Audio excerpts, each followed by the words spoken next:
La intervención ocupó espacios del campus de una manera no convencional, como las paredes y entrada de este edificio del Instituto de Investigación e Ingeniería Ambiental, o la escultura que se ubica a nuestra izquierda, llamada Percanta 2.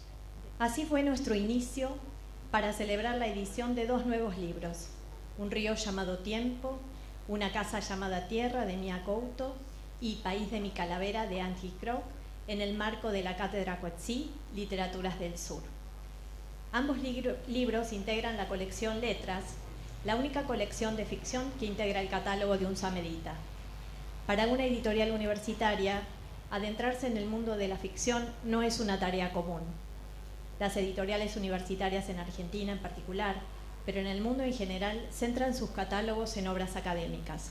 Sin embargo, los catálogos universitarios en la Argentina en los últimos 10 años están abriéndose hacia nuevos lectores, por ejemplo el público infantil, e incorporando obras de otros géneros literarios, como el cómic o la divulgación. En nuestra editorial, pensamos que un catálogo debe acompañar la vida universitaria. No puede ser independiente de ella. Miradas, una antología que agrupa cuentos de los escritores sudafricanos Zoe Bicon e Iván Vladislavich. Del principio y el fin, del escritor alemán Uwe Timm, al que sumaremos este año la reedición de su obra Tras la sombra de mi hermano y su novela Vogelweide, título cuya traducción estamos definiendo en los próximos días. Para nuestro editorial es un orgullo incorporar en nuestro catálogo las obras Un río llamado Tiempo, Una casa llamada Tierra de Mia Couto y País de mi calavera de Angie Krog, pero también un fuerte compromiso para su circulación en este territorio del sur. Quisiera agradecer a Carlos Ruta, el rector de la universidad, director también de la colección Letras, y al vicerrector Daniel Di Gregorio por apoyar siempre el trabajo de la editorial. A John Coetzee por promover el estudio de las literaturas del sur y su apoyo en la conformación de esta colección. A Mia Couto y Angie Krog por haber confiado en nuestra editorial la traducción y edición de estas 2 obras traducidas por primera vez al español. A Teresa Arijón, traductora de la obra de Mia Couto, y a Silvia Haberbaum y Julieta Barbar, traductoras de la obra de Angie Krog. A las 3 por el trabajo de traducción siempre impecable y entusiasta. A todo el equipo editorial por su compromiso en cada nuevo proyecto, especialmente a Laura Petz, quien me acompaña desde el inicio de la editorial en el área de edición y en este caso estuvo a cargo de la obra de Mia Couto. A Javier Beramendi por la edición de la obra de Angie Krog, a Ángel Vega y María Laura Lori del equipo de diseño, quienes han trabajado con profesionalismo pero también con pasión. El trabajo de una editorial no termina con la producción. Por eso las áreas de comunicación, a cargo de Laura Pica, prensa a cargo de Débora Lápidus y comercialización a cargo de Agustín López, completan el trabajo final de una editorial, que es dar a conocer y estimular la circulación de nuestro catálogo entre los lectores. A todo el equipo, mi agradecimiento por estos 10 años de la editorial. A continuación, John Coetzee, Mia Couto y Angie Krog nos dirigirán unas palabras. Luego los artistas Román Lamas y Mara Martelli interpretarán unos fragmentos de la obra Un río llamado Tiempo, Una casa llamada Tierra de Mia Couto y una selección de versos del poema País de pesar y perdón, parte de los cuales integran País de mi calavera de Angie Krog. Nos acompañarán también con intervenciones musicales Matías Keller Sarmiento. Que disfruten de este encuentro. Good evening. I'm here tonight to introduce Angie Krog and Mia Couto. Angie from South Africa, Mia from Mozambique, who have spent the past 2 weeks at the invitation of UNSAM teaching in the program in Literatures of the South. Buenas tardes. Bueno, estoy aquí para presentar a Angie Krog y Mia Couto, que Angie Krog de Sudáfrica y Mia proveniente de Mozambique, quienes durante las últimas 2 semanas, por invitación de UNSAM, estuvieron dictando clases en el marco del programa de Literaturas del Sur de la UNSAM. concurrently with their visit, UNSAM Edita is bringing out in translation 2 outstanding books of theirs, País de mi Calavera and Un río llamado Tiempo. Conjuntamente con la visita de estos dos escritores, UNSAM Edita está publicando en versión traducida al español 2 excelentes libros, sendos libros, digamos, uno de cada uno de estos autores, País de mi Calavera, de Andy Grove, y Un río llamado Tiempo, de Mia Couto. In a minute, I will ask the 2 authors to address us and introduce the 2 books. En un minuto nomás le voy a pedir a los dos autores que nos dirijan la palabra y que hablen un poco de cada uno de sus libros. Before that, however, I'd like to say something about the series in which the 2 books appear and the rationale behind the series. Antes, sin embargo, me gustaría hablar un poquito acerca de la serie en la cual están incluidos estos libros y los fundamentos, digamos, en los cuales están, por los cuales estos libros han sido incluidos en este catálogo. The program in Literatures of the South, which I direct, is aimed at encouraging direct contact between the literatures of Argentina, Australia, and Southern Africa.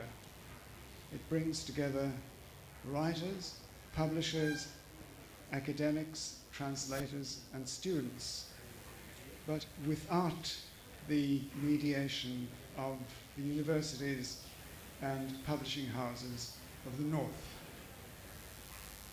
El programa de Literaturas del Sur, el cual yo dirijo, tiene por objetivo establecer y alentar un contacto cada vez más directo entre las literaturas de Argentina, Australia y los países del sur del África, para que se puedan juntar escritores, editoriales, académicos, traductores y estudiantes, pero sin la mediación de las universidades provenientes del hemisferio norte. The 2 books appear today because of direct contact between the 2 writers and Daniela Verón of UNSAM Edita. Los dos libros que se han publicado hoy son el resultado del contacto directo entre los dos escritores y Daniela Verón, responsable de UNSAM Edita. They are part of a series of works of fiction published by UNSAM Edita, whose authors include, and Daniela has already mentioned this, Nicholas Joss, Gail Jones, and Delia Faulkner from Australia, and Ivan Vladislavich and Zoe Wickham from South Africa.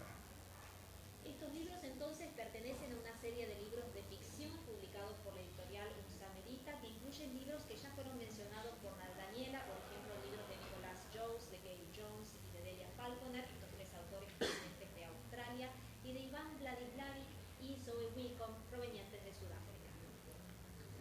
I'd like to take this opportunity to congratulate Daniela for the energy she has devoted to the enterprise and to the high quality of the books she has produced, both in the quality of the translations and in the physical quality of the books themselves.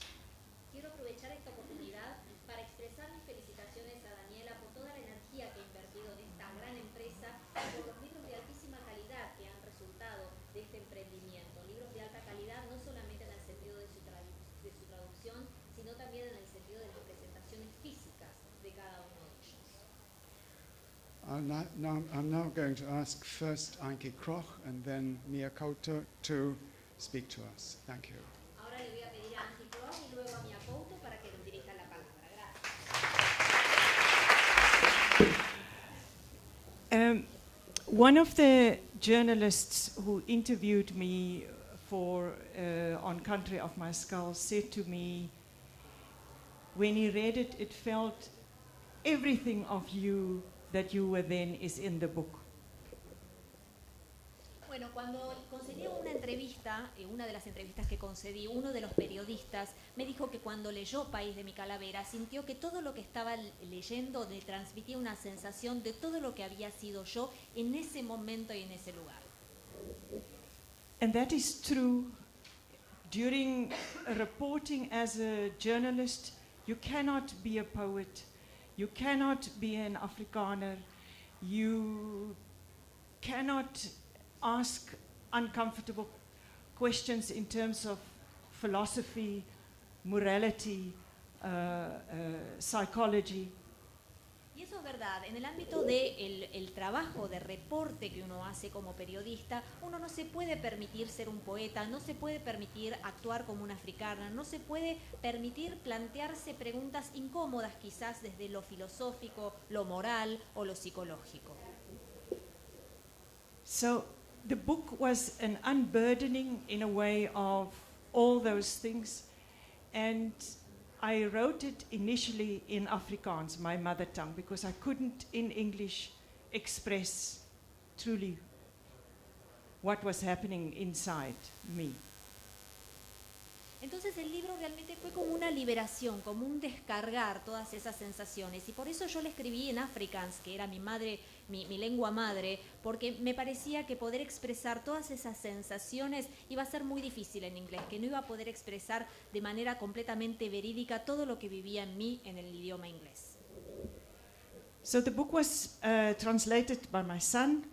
I was nobody, no one else is, so I don't have money, so it was translated by my son. And was taken up in French and Italian. Bueno, entonces como yo no era nadie en ese momento, no tenía suficiente dinero, el que tradujo el libro al inglés fue mi hijo y después fue traducido a su vez al francés y al italiano.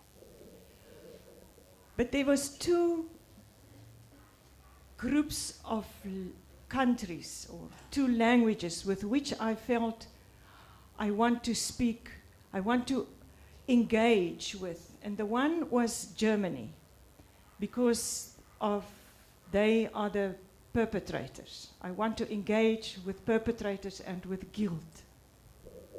Pero había dos grupos de países o dos idiomas con los cuales yo quería hablar, con los cuales yo quería tener como una especie de diálogo o de intercambio. Uno de estos países era Alemania. ¿Por qué? Porque en un momento supo ser el país de los perpetradores, el país de la culpa.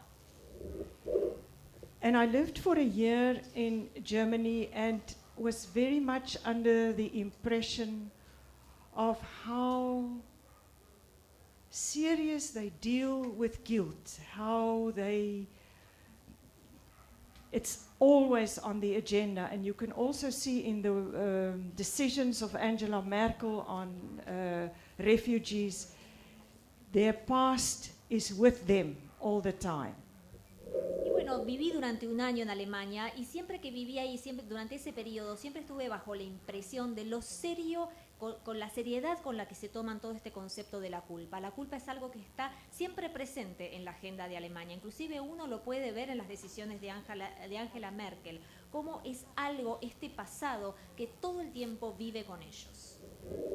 And the other group was South American countries, because that is the origin of all Truth Commissions. The first Truth Commission was here. The Truth Commission that influenced us the most was the Chilean Commission. Several commissioners visited South Africa, and also President Alfonsin came to South Africa. Bueno, entonces y otro grupo que a mí realmente me llamaba la atención y con el cual yo quería establecer una especie de diálogo tiene que ver con los países de Sudamérica, porque es en esta región en donde se iniciaron las comisiones para la verdad. Nosotros tuvimos, por ejemplo, recibimos una influencia bastante profunda en Sudáfrica de la Comisión para la Verdad que se organizó en Chile, y muchos miembros de estas comisiones visitaron Sudáfrica, no solamente los miembros de las comisiones, sino también el presidente Alfonsín. So twice students came to me at the university and say, may we translate your book? May we translate parts of the book? Can we not get the rights to translate the book? And every time the publishers in London said, yeah, we want lots of money, and who's the translators, and what is their status, as if they care. Y Y bueno, en un par de oportunidades los estudiantes de la universidad se acercaron a mí para decirme que querían traducir el libro, que inclusive querían traducir, aunque nomás no fuera partes del libro, que cómo se podía hacer para obtener los derechos para la traducción del libro. Pero cuando esto, en el marco en que estaba sucediendo esto, las editoriales de Londres decían, no, nosotros queremos percibir muchísimo dinero. ¿Y quién va a traducir todo esto? Ojo, cuidado, como si a ellos les importara. So when I was approached by John about the possibility of translation, I just felt completely depressed. I knew that it wouldn't happen. Cuando John se acercó a mí hablándome de la posibilidad de la traducción de mi libro, mi primera reacción fue una depresión profunda, porque de alguna manera estaba convencida de que eso no iba a suceder. And because Serbia has translated the book without permission, without any payment, without anything, they just translated the book and distributed, I thought maybe we should go that way here. Y como ya el libro había sido traducido sin comisión, sin ningún tipo de participación, yo dije, bueno, quizás deberíamos apuntar a lo mismo aquí. But because it's John Coetzee, because of UNSAM, it went like that. Pero gracias a John Coetzee y gracias a UNSAM, las cosas fueron como por un tubo. So I want to thank the publisher for publishing the book. To me, this 2 weeks has completely been destabilizing for me.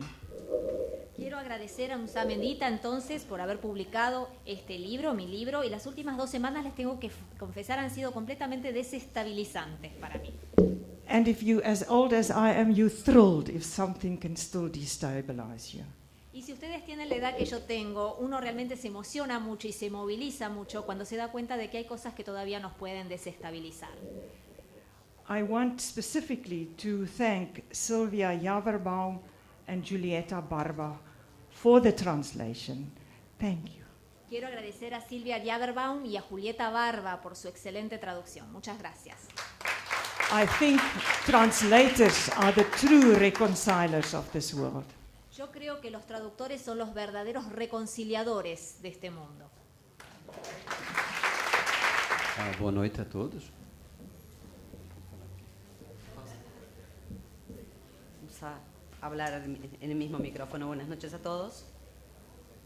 Bom, Durante una parte de mi vida trabajé en una estación de biología que quedaba en una isla enfrente de la ciudad en Maputo, la capital de Mozambique. é perto, é muito próximo, são 30 quilômetros. O barco demora 45 minutos a atravessar esse estuário do rio. Esta isla quedaba a 30 minutos, nada más. 30 quilômetros e 30 kilómetros. demorava 45 minutos o barco a atravessar. Y el barco tardaba solo 45 minutos a cruzar. Eu fiz centenas de vezes essa viagem. Hice centenas de veces este viaje E de cada vez que eu partia da ilha para Maputo, acontecia sempre o mesmo. y cada vez que partía de la isla hacia Maputo pasaba siempre lo mismo. É que os ilhéus dessa ilha, quando seu parente viajava para a capital, eles se juntavam às centenas, a ilha inteira vinha despedir-se daquele que partia. Y los nativos de la isla se reunían para hacer la despedida de aquellos que partían hacia estos 45 minutos, ¿no? E demorava mais a despedida do que a própria viagem. Y tardaba más la despedida en sí que el propio viaje. Então eu me perguntava porquê, o que é que há que se rasga desta maneira quando se faz uma viagem tão breve. Entonces yo me preguntaba, ¿qué es lo que se rompe de esta forma cuando el viaje es tan corto? E percebi que não se atravessava exatamente um rio, um acidente geográfico, mas atravessava-se a fronteira entre mundos. Y me di cuenta que no era solamente un río, un accidente geográfico, sino que eran mundos. E naquela ilha morava um mundo que tinha a sua própria língua, a sua própria cultura, a sua cultura ancestral, a sua religião ancestral. Y entonces me di cuenta que cada uno de los lados tenía su propia cultura, su propia religión, su propia cultura ancestral. E essa travessia que eu fazia no barco, eu atravessava também, eu cruzava fronteiras que estão dentro de mim. Y esa travesía que hacía yo en el barco cruzaba fronteras también, pero que estaban dentro mío. Não só atravessava fronteiras, como criava pontes entre esses dois universos. No solo cruzaba una frontera, sino que generaba como puentes entre estos dos lados. E uma dessas pontes era entre os vivos e os mortos.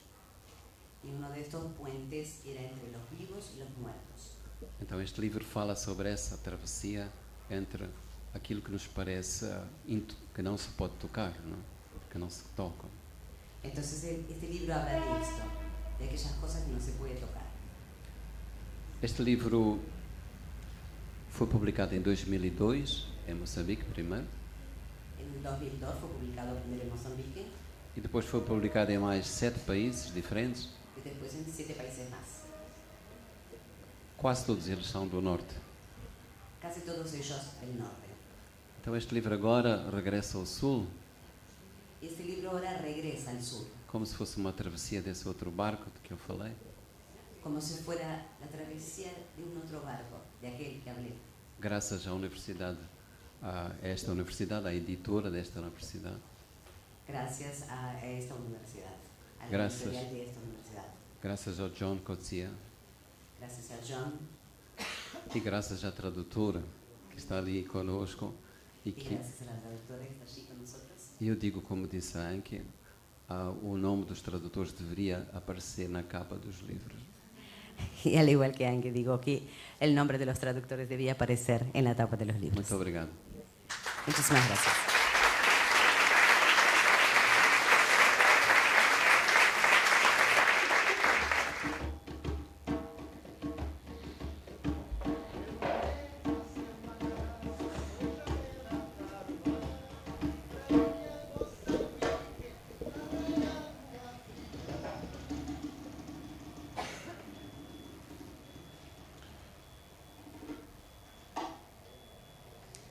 En la víspera del tiempo, llenaron la tierra de fronteras, cargaron el cielo de banderas, pero solo hay dos naciones, la de los vivos y la de los muertos.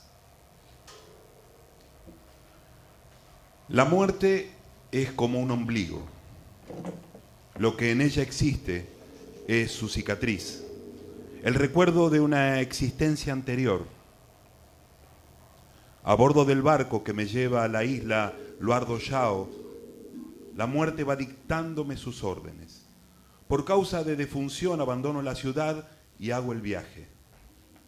Voy al entierro de mi abuelo, el tal Mariano. Cruzo el río, casi de noche. Miro ese poniente como si fuera la desaparición del último sol. La voz antigua del abuelo parece decirme: Después de este crepúsculo, ya no habrá días. Y el gastado gesto de Mariano apunta al horizonte. Allí donde se hunde el astro es Mpela Jambo, el ombligo del cielo.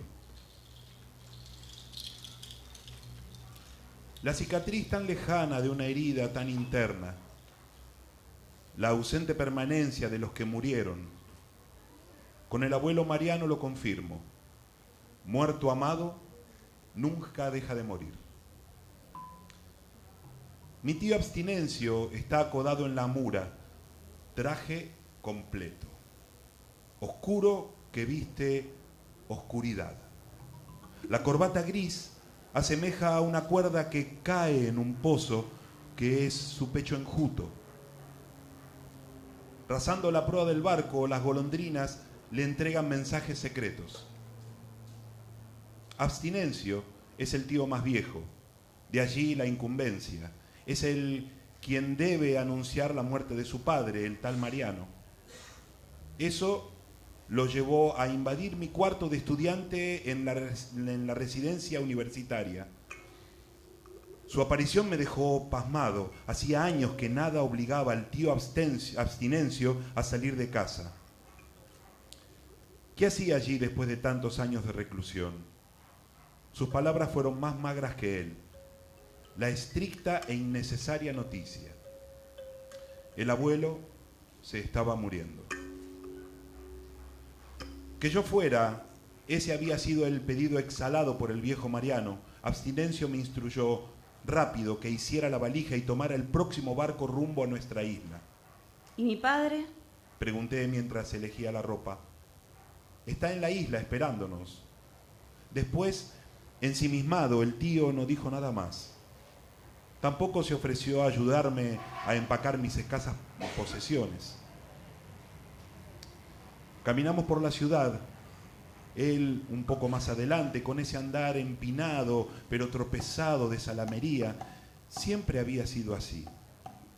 Ante el menor pretexto, Abstinencio se doblaba, hacía la venia a derecha e izquierda. No es por respeto, no, explicaba. Es que en todos lados, incluso en lo invisible, hay una puerta. Lejos o cerca, no somos dueños, sino simple convidados. La vida, por respeto, requiere permiso constante. Los otros familiares eran muy diferentes. Mi padre, por ejemplo, tenía el alma a flor de piel. Había sido guerrillero, revolucionario, opositor a la injusticia colonial. En lo recóndito de la isla, internado en los meandros del río Mazzini, mi viejo fulano Malta transpiraba corazón en cada gesto. Pero mi tío Ultimio, el menor de los tres, era dado a pavonearse, peraltado y sonoro por las calles de la capital. No había vuelto a frecuentar su isla natal, atareado como estaba con el poder y sus pasillos. Ninguno de los hermanos se daba con los otros, cada uno en individual conformidad. El tío Abstinencio, este que ahora cruza el río conmigo, siempre se presentó así, flaco y almidonado, ocupado en trenzar recuerdos. Un buen día se exilió dentro de la casa. Creyeron que era un revuelo de humores, una cosa pasatemporaria, pero era definitivo. Con el tiempo terminaron por sentir la ausencia. Lo visitaron, lo sacudieron y él, nada. No quiero salir nunca más. ¿De qué tienes miedo? El mundo ya no tiene belleza. Como esos amantes que después de una pelea no quieren volver a verse. Así era el mal humor de nuestro tío. Él se había enamorado del mundo y ahora le dolía demasiado la decadencia del rostro que había amado. Los otros se rieron. ¿El pariente sufría de poesía tardía? Tú, Abstinencio, eres una persona muy impersonal. ¿Tienes miedo de la vida o de vivir? Déjenme en paz, hermanos, esta es mi naturaleza. Cállense. Lo que pasa es que el mano Abstinencio no recibió suficiente naturaleza. Y lo dejaron. Solo y único. Al fin de cuentas era su decisión. Abstinencio Mariano había pasado la vida entera a la sombra de la repartición. La penumbra se adentró en él como un moho y terminó por añorar un tiempo nunca vivido, viudo sin haberse casado jamás. Hubo una novia, decían, pero falleció a la víspera. En esa anteviudez, Abstinencio empezó a usar un brazalete de tela negra y una cinta de luto en la solapa. Según se cuenta, sucedía esto. El pequeño brazalete crecía durante las noches. A la mañana siguiente la tela había aumentado de tamaño como un mantel. Y al día subsiguiente ya colgaba una sábana de la sombría chaqueta. Parecía que la tristeza fertilizaba las telas sufrientes. En la familia hubo quien adujo la adecuada conveniencia, que allí había una manufactura textil en ciernes, motivo no de pérdida llorosa, sino de ganancia copiosa. Se habla por hablar cuando no se tiene nada que decir. No solo del tío Abstinencio y yo cruzábamos el río rumbo al Bardo Yao, toda la familia estaba yendo a los funerales. La isla era nuestro origen. El lugar primigenio de nuestro clan, los Malilanes, o con el aportuguesamiento, los Marianos. Ningún país es tan pequeño como el nuestro. En él solo existen dos lugares: la ciudad y la isla, separadas por un río. Esas aguas, sin embargo, alejan más que su propia distancia. Entre uno y otro lado reside un infinito. Son dos naciones, más remotas que planetas. Somos un pueblo, sí, pero de dos gentes, dos almas. Tío, ¿Sí? ¿el abuelo está muriendo o ya se murió? Es lo mismo. Hay ganas de llorar, pero no tengo la edad ni el hombro donde escurrir tristezas. Entro en la cabina del barco y me aíslo en un rincón. No importa el bullicio ni los ruidos coloridos de las vendedoras de pescado. Mi alma oscila, más triste que la corbata de mi tío. Si se desatara una tempestad y el río se reviravirase con olas tan altas que el barco no pudiera trancar nunca, yo quedaría eximido de las ceremonias. Ni siquiera la muerte de mi abuelo ocurriría tampoco.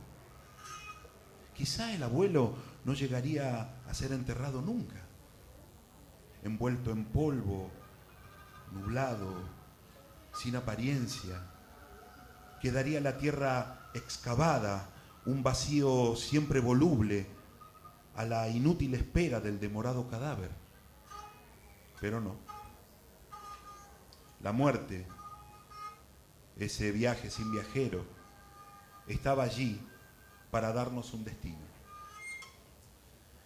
Y yo siguiendo el río, yo más mi intransitiva lágrima. El calor me hace salir de la cabina, yo voy a la cubierta de proa donde se mezclan gentes, colores y olores. Me siento en la parte de atrás, en una escalera fuera de uso. El río está sucio, cribado de sedimentos. Es temporada de lluvias, de aguas rojas, como sangre. Un ciclo menstrual va manchando el estuario.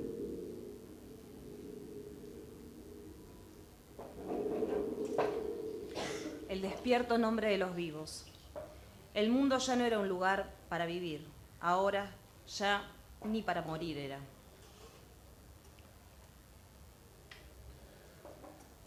La lancha que viene a buscarnos a bordo es diferente a las otras. En ella está mi padre, fulano Malta, sentado sobre una caja de madera. Cuando me ve, se deja estar inmóvil, como si fuera demasiado esfuerzo estar allí. Me inclino para saludarlo. ¿Estás triste, papá? No, estoy solo. Estoy aquí, papá. Me hago falta sin ti, hijo mío. Se yergue, necesitado, quizá de amparo. Llegué a pensar que buscaba el consuelo de un abrazo, pero no. Finge mirar una gaviota cualquiera, también miro el pájaro. Sus alas en floración rectifican nuestra frágil condición. La mano en el remo, el gesto firme. Mi viejo suspira a manera de consuelo. Nadie vive de ida y vuelta. A su lado, reparo entonces, está un indiano. Lo reconozco. es el médico de la isla, el doctor Amilcar Mascareña. El médico se reparte entre Eduardo Yao y la ciudad. Esta vez viajó en el mismo barco que yo y, sin darnos cuenta, desembarcamos juntos. Me saluda tocando el ala del sombrero. ¿Y el médico? ¿Por qué? Le pregunto a Abstinencio, que está a mi lado. Para confirmar. ¿Para confirmar qué? Mira, ya estamos llegando. Están esperándonos en la playa. La familia casi completa. Los hombres adelante, los pies bañados por el río, nos hacen señas. Las mujeres detrás. Los brazos de unas cruzadas con los de las otras, como sosteniendo un solo cuerpo. Ninguna me mira la cara. Cuando me dispongo a avanzar, el tío me tira hacia atrás, casi violento. Se arrodilla en la arena y con la mano izquierda dibuja un círculo en el suelo. Sobre el margen, el garabato divide los mundos. De un lado la familia, del otro nosotros, los recién llegados. Permanecen todos así parados, a la espera.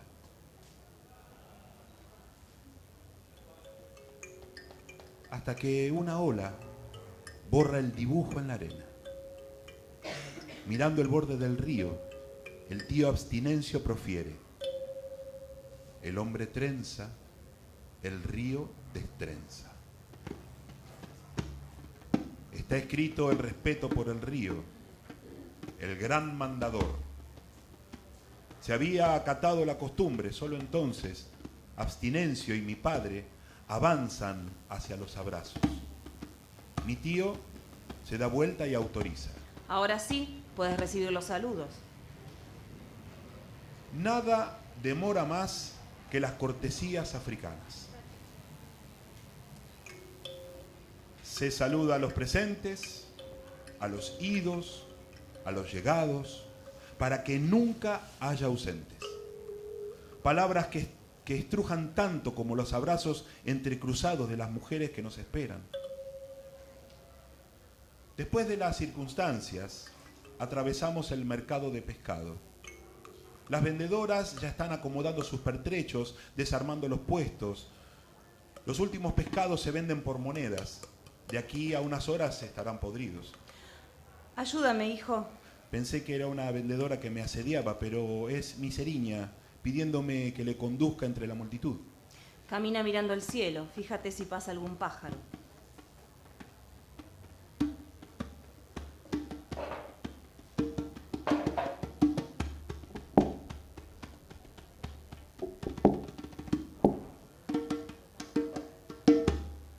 Una sábana de amores. Despertar no es de adentro. Despertar es tener salida. La primera noche después de su muerte, depositaron a el tal Mariano en un cajón. Sobre aquella misma mesa lo encajonaron, creyendo que había traspasado la última frontera. La abuela Dulcineusa quiso llamar al cura, pero la familia razonable se opuso. El difunto jamás habría aceptado óleos y rezos. Que respetaran ese descreer. Dulcineusa no lo respetó. Al amparo de la noche se infiltró en la casa acompañada por el cura y olearon al difunto, tornándolo resbaladizo para su pasaje rumbo a la eternidad. Pero a la mañana siguiente el cuerpo apareció afuera del cajón, apoyado sobre la famosa sábana. ¿Cómo habría salido? La sospecha atravesó a toda la familia. Aquello no era una muerte, el común fin del viaje. El fallecido tenía dificultades de tránsito. Estaba atascado en la frontera entre los mundos. La sospecha de hechizo se instaló en la familia y contaminó la casa entera. Por eso me acerco con recelo al lugar fúnebre. La sala donde depositaron al abuelo está abierta a los cielos. La luz y la oscuridad aprovechan la ausencia de techo. Esa desprotección me aflige. ¿Y si llueve? ¿Y si las nubes se vacían sobre el indefenso cuerpo de Mariano? Allí se exhibe el abuelo, todo estrellalineado. Él, que nunca dormía sino en el suelo, está ahora escupiposado sobre una mesa más angosta que él. Mariano siempre se defendió de dormir en el lecho. La cama era solo para amar. Conforme decía, se incurre en riesgo de caer o todavía peor, de no bajar nunca más. Prefería tener la tierra toda por cama. Es como la bañera. Nadie me ha visto entrar en una. Para el tal Mariano, la bañera era otra especie de cama. Si había que lavarse, quería el agua viva, la corriente del río, el despeñarse de la lluvia. Todo eso parece ahora distante. Una densa garúa me separa de ese tiempo. Visto de cerca, el abuelo parece descansar. ¿En el sueño engendra otro sueño, el fatal fingimiento de la muerte? ¿O albergaría en su oscuro interior una muerte verdadera más insuficiente? Cierto, sí. Él mostraba desacuerdo consigo y hasta, salvado sea, una risa se transflora a los labios, como si fuera una vigilia al revés, como si él, divertido, nos presenciara ya difuntos. Viéndola así, tan de traje y corbata, recuerdo su afable templanza, sus buenos días diarios, esa misma risa ahora grabada en su última máscara, y nosotros. Entonces, ¿cómo anda, abuelo? Parado en puntas de pie, Mariano desvariaba la respuesta. Voy andando, mi hijo, más y menos. Mira, subiendo más que bajando. La conversación era un cantar de sapo, porque él, siempre más sediento que el sedentario, no tardaba. Toma este dinerito, ve a la tienda y tráeme una derrumbadora. Me extendía la mano, pero era un gesto vacío. En sus dedos no constaba ni moneda ni billete. El dueño del bar, el mulato Tutsebio, estaba al tanto del fiado y tenía la dosis preparada. La derrumbadora. Sibida Ndoda. Era el aguardiente más viril. Tutsebio metía unas gotas de ácido en la botella, ordeñadas de una batería de automóvil. Era para activar el motor del arranque.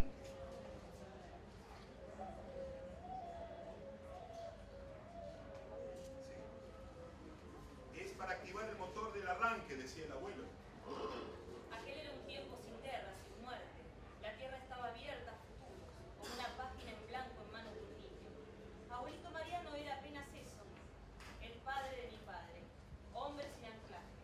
Le gustaba reír, hablaba y sentía algo.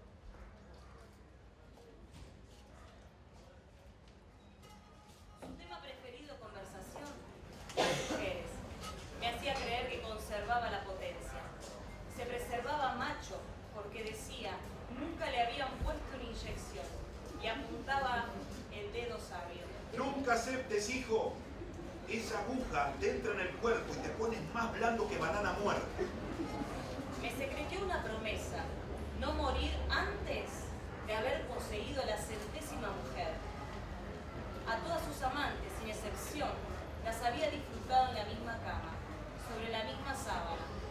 Unas cuantas veces me extendió la tela infalible. Huele, ¿a qué huele? No sé, abuelo. Huele a vida, muchacho, huele a vida.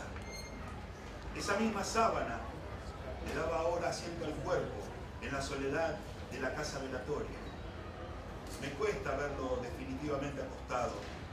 Me duele pensar que nunca más lo escucharé contar historias. Tener un abuelo como ese era para mí más que un parentesco. Era un lazo de orgullo con las raíces más antiguas. Quizá le otorgue un halo romántico a mis orígenes, pero yo, dislocado como estoy de los míos, necesitaba ese vínculo como quien carece de un Dios. Tanto me enredo en cavilaciones que ni me doy cuenta de que un bulto se aproxima al amparo de la oscuridad. ¿Quién anda ahí? La voz inquisitiva de Dulceniusa me sobresalta. A fin de cuentas, la idea de los fantasmas, esos mal muertos, todavía están muy presentes en mí. Urbano soy.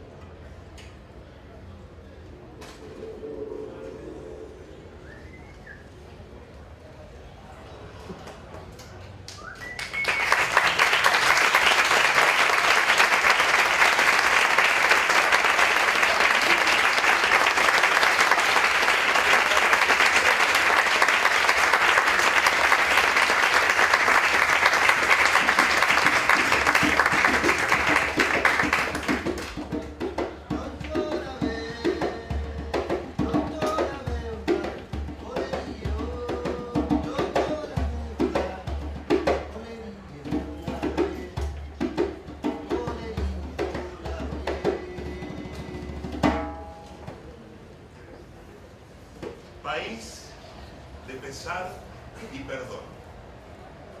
Entre vos y yo, con tanta desesperación, con tanto dolor desesperado, entre vos y yo.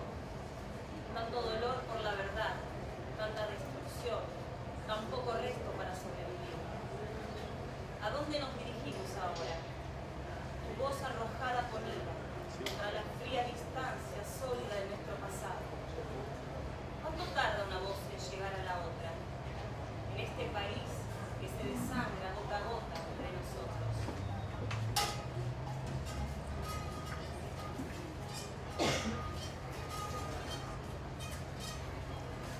En el principio es solo ver. Ver durante siglos, llenar la cabeza de ceniza, sin aire, sin zarcillo. Ahora al ver se agrega el decir y la mirada se sumerge en las heridas de la ira. Controlar la fuerza de la palabra en su blando cráneo desnudo. Oigo, ya oigo, las voces, todas las voces de la tierra, todas bautizadas con sílabas de sangre y pertenencia. Este país pertenece a las voces de quienes lo habitan. Este paisaje yace por fin a los pies de las historias de Sabrán y Ámbar, púas y cabellos de agua, rocío, hielo y dolor. Me quedo muda. ¿De dónde vendrán ahora las palabras?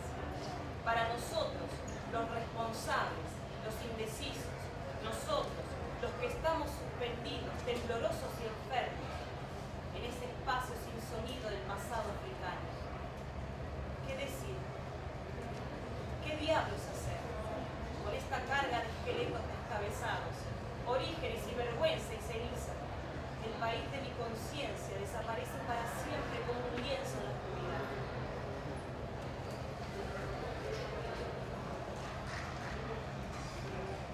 Arrastramos la muerte en mil espectros penetrantes, afectados, afligidos, arrastramos la muerte. Con la boca se aferra a nuestro corazón, sorbe y gira. Con repugnancia trae luz en nuestra piel. Sabe que los nuestros arrastran la muerte. Se parece a nosotros. Nuestro estómago se tiñe de negro, la bolsa de tinta. Arrastramos la muerte dentro de las casas, una lengua ímpera. De pronto, todo huele a violencia. La muerte abre sus insensibles válvulas en nuestra lengua. Sí, la muerte obstinada y meticulosa. El corazón, del fondo de mi corazón que solo puede provenir de esta tierra valiente, con los dientes clavados con fuerza en la yugular de la única verdad que importa. Y ese corazón es negro. Pertenezco a ese corazón negro, enceguecedor de África. Se me atragantan las lágrimas. La lapicera se cae al suelo. Balbuceo con la cara entre las manos. Por un instante fugaz y luminoso, este país también es verdaderamente mío. Y mi corazón está de pie.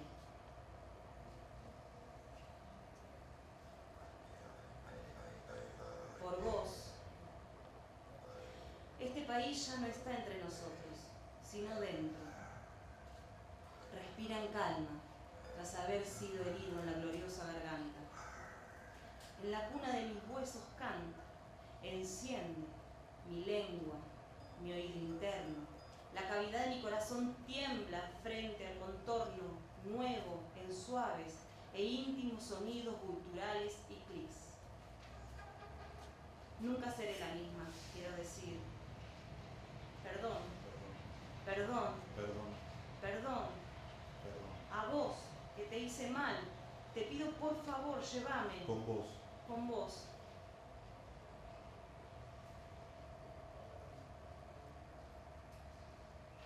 Este cuerpo despojado, esta garganta torturada y ciega, el precio de este país de muerte tiene el tamaño de un corazón.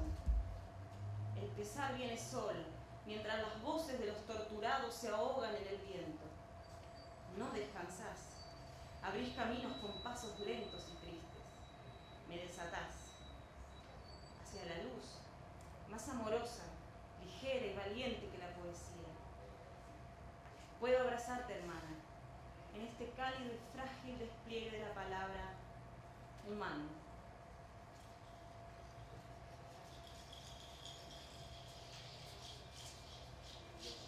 ¿Qué hacer con lo viejo? De donde ya emana el olor de una robusta podredumbre con lo nuevo. El viejo virus que controla el secreto, las válvulas recién instaladas. ¿Cómo reconocer lo viejo? Con su racismo, su fango, su pertinaz pronombre posesivo. ¿Cuál es el pretérito del verbo odiar? ¿Cuál es el síntoma de la sangre ultrajada? Del dolor que no quiso transformarse en lenguaje. Del dolor que no pudo transformarse en lenguaje. ¿Qué hacer con lo viejo? ¿Cómo construirse con los otros? ¿Cómo conformar el todo? ¿Cómo liberarse comprendiendo? ¿Cómo hacer el bien? ¿Cómo cortar por lo sano? ¿Cuánto puede acercarse la lengua a la ternura o a la mejilla del perdón? Un instante, un verso que diga, de ahora en más tendrá otro sonido, porque las palabras de todos están juntas sobre la mesa, vibrando con el color del humano nos conocemos bien, el cabello y el olor de la sangre del otro. Aprendimos a oír los sonidos más profundos de las vísceras en la oscuridad. Lentamente. Somos el otro, de nuevo, nuevos, y ese es el principio. Pero si lo viejo no es culpable, si no confiesa, entonces, claro, lo nuevo tampoco puede no ser culpable, ni responsable si se repite lo viejo. Entonces, todo puede seguir como antes, pero en otro tono.